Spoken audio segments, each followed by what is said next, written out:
In this guide, you'll learn how to fix audio device not installed in Windows 11. If you see this message in your taskbar, follow these steps. Click on the search icon and type in troubleshoot settings. After it appears, launch it. Click on other troubleshooters. Now find audio and click on run.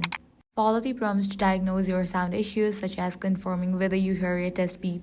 Next up, click on Windows Update and check for the updates for your Windows. Likewise, search for Device Manager. After it appears, launch it. Now expand System Services option.